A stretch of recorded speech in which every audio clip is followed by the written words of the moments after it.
I'm talking now about these marquee selection tools. So I'm clicking on rectangular marquee tool. What I have here is a picture of just a laptop.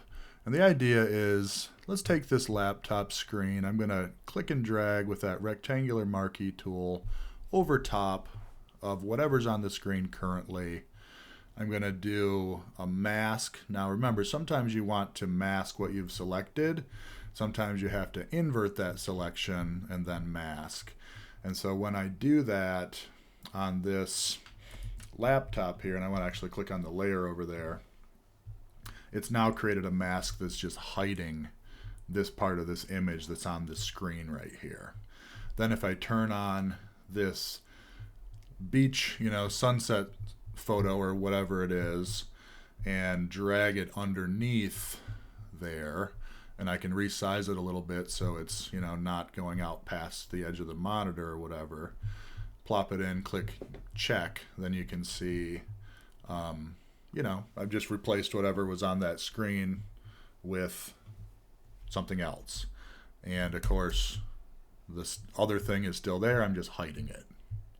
So that's an easy example of where you might want to use something square. Let's talk about something like when might you use the elliptical marquee tool. So I have here this planet. The idea is I'm going to take this planet and replace this basketball and make it kind of look interesting, hopefully. So I'm going to click on my elliptical marquee tool.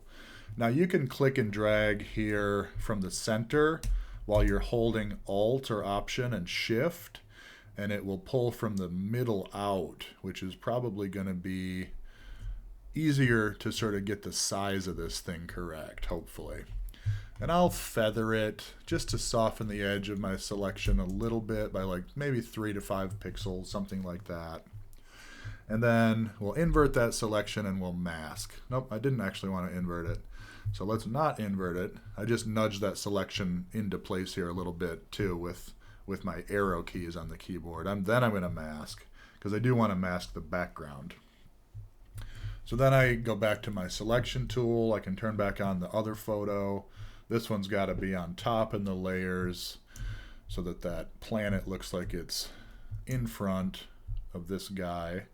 And then I can do something like and maybe what I'll do is make this a little bit more transparent for a second so I can get the size of it a little bit better and make sure it's about the same size as that ball. Then crank the opacity back up to 100, and I've then replaced the basketball with the globe, or some kind of planet, right?